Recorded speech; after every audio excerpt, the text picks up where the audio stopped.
नमस्कार, आप सुन रहे हैं रेडियो हिंदुस्तान। मैं हूँ आरजे संजू आपके साथ। आज मैं प्रेम कहानी लेकर आपके समक्ष उपस्थित हुई हूँ।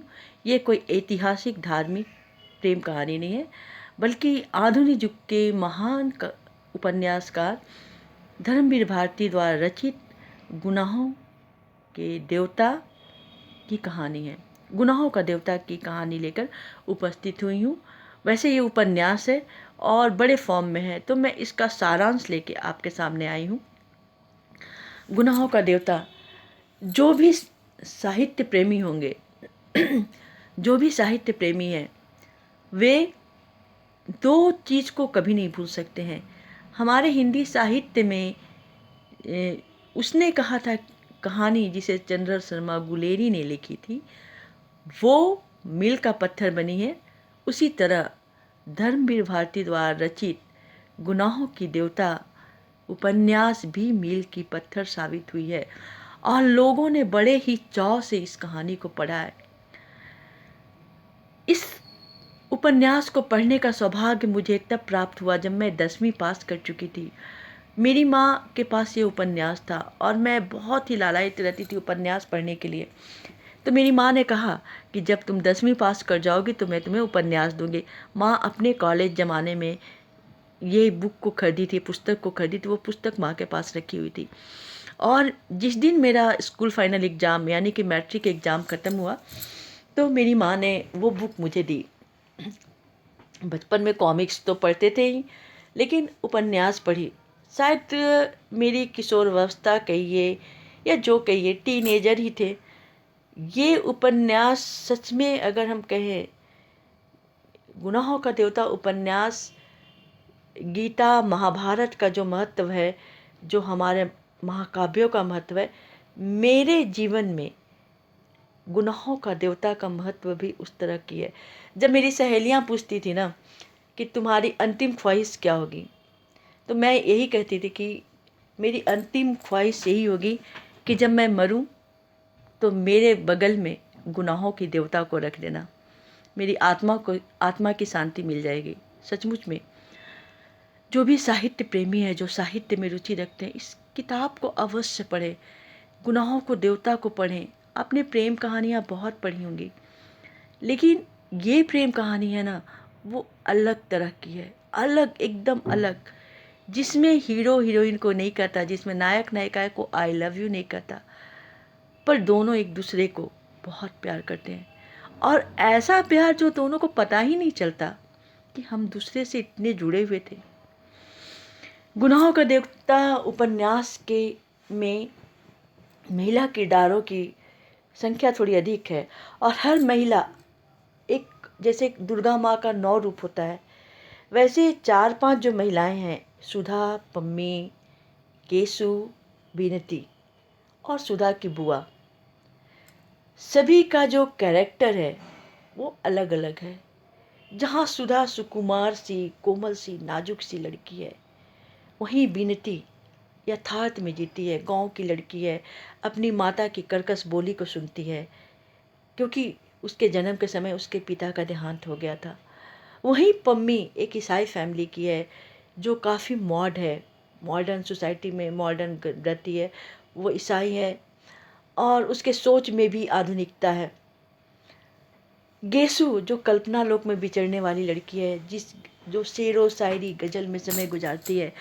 और गेसु और सुधा में बहुत ही पटती थी। सुधा नाजुक सी, कोमल सी लड़की थी, जो कॉलेज में इलाहाबाद के जो कॉलेज थे उसमें जाती थी गेसु और सुधा।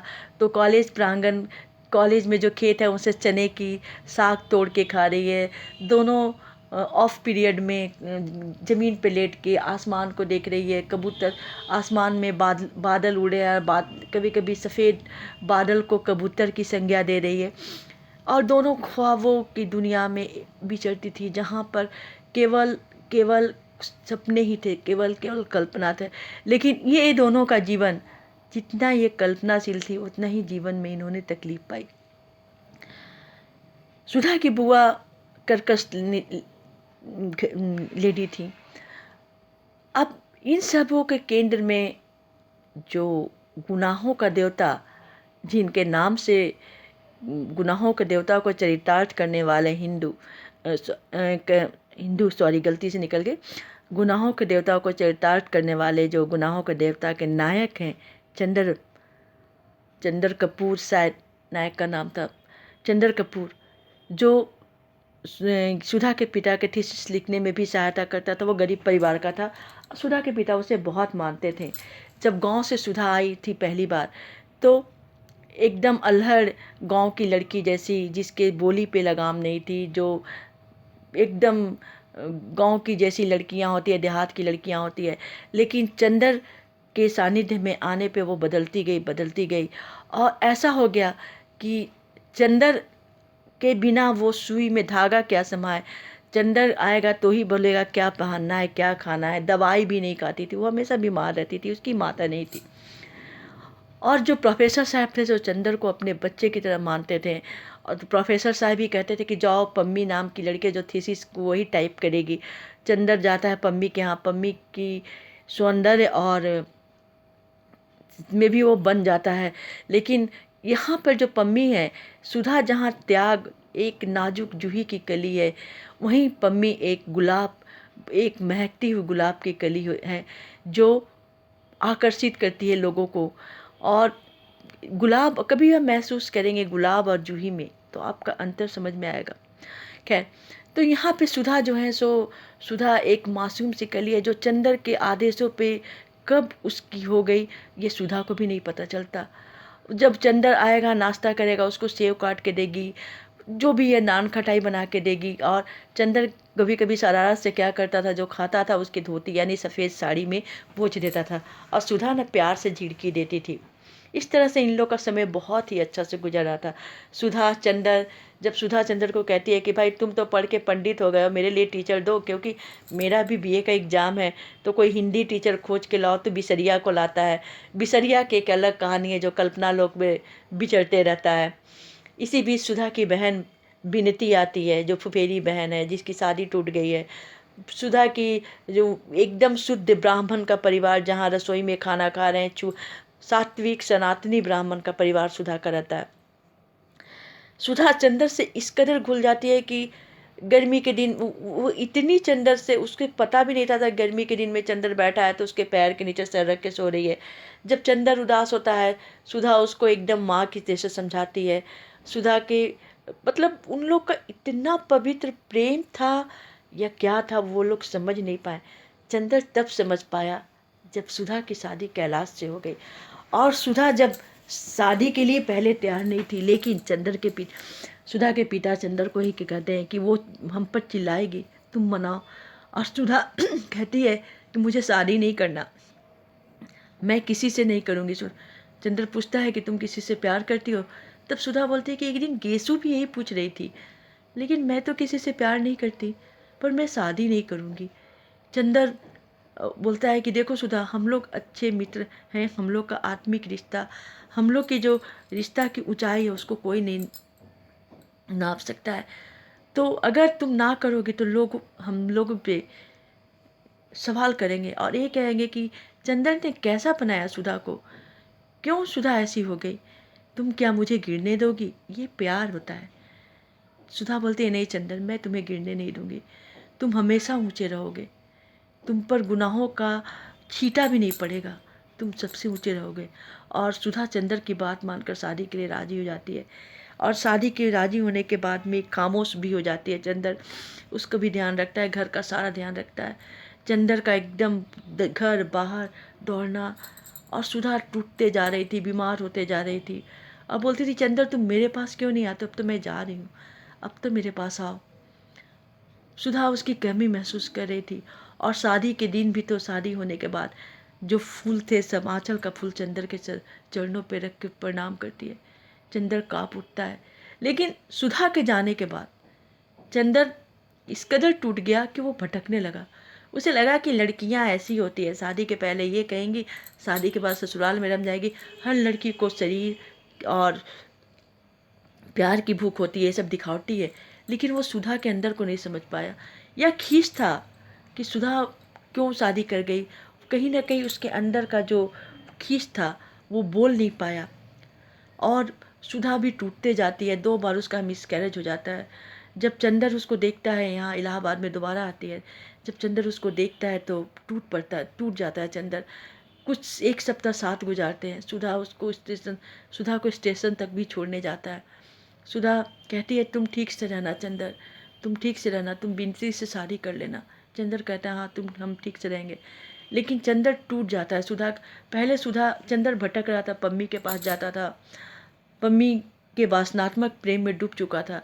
लेकिन जब सुधा आती है, जब शादी के वो बीमारी अवस्था में, तो चंदर फिर सुधर जाता है और कहता है धन्य हो सुधा, मैं गुनाहों का दलदल में फंस रहा था, तुमने मुझे निकाल लिया। मुझे गुनाहों का देवता बनने से मुझे बचा लिया। लेकिन जब अंतिम बार जब सुधा मरणासन स्थिति में आती है और चंदर नहीं पहुंचता है, तो पागलों की तरह चंदर कहती है सुधा मुझे बचा लो। चंदर याद है हम लोग यहाँ पे ऐसे करते थे चंदर, अरे दोपहर में तुम ये बात करते थे चंदर, प्रोफेसर साहब को समझते देर नहीं लगी। उन्हें बहुत दुख हुआ कि हम लोग जो जाति पाति पे धर्म पे बातें करते हैं, समाज की वर्ण संकर दोष होगा विजातीय विवाह में। आज उनको लग रहा था कि नहीं, जहाँ खुशी है वहीं पे शादी होनी चाहिए। और चंदर जो है, सुधा चंदर की आस में ताकते ताकते चंदर आता है। चंदर की भी आंखों से आंसू आ रहे थे और सुधा अपना दम तोड़ देती है। सचमुच में बहुत ही दर्दनाक वो सीन है। कभी पढ़िएगा गुनाहों का देवता का किताब ना, तो आपका हृदय फट जाएगा। और चंदर रोने लगता है।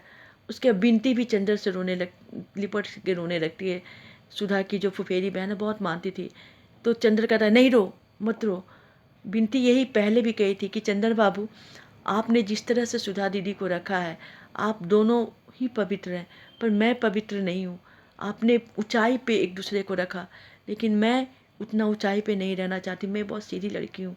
और जब अल्फ्रेड पार्क में गंगा नदी में जब चंदर सुधा की अस्थि को विसर्जन करने जाता है, तो पानी में सुधा का राख बिखर जाता है, फूल बिखर जाते हैं और विनती रोने लगती है। तो चंद्र कहता है मत रो विनती, मत रो। और उसको अपने कंधे से अपने कंधे पे विनती कंधे पे सर रख के चंद्र का रोने लगती है। वो देवात्मा है, मत रो के उसकी आत्मा को दुखी मत करो। और कहानी यहीं पे ख़त्म होता है। लेकिन सच कहे तो ये कहानी दिल को चीर के रख देगी। बहुत बड़ी कहानी है, कहने में बहुत समय लग जाएगा, लेकिन मैं विदा लेती हूँ। और मैं आप सभी से ही निवेदन करना चाहूँगी कि प्रेम में हमेशा त्याग की भाव रखिए। त्याग चाहे देश के लिए हो, समाज के लिए हो, या हर रिश्ते के लिए। और मैं ये भी कहना चाहूँगी कि अपने बच्चों को सिखाइए जल बचाना, और पेड़ भी बचाइए, धरती को बचाइए। जय हिंद।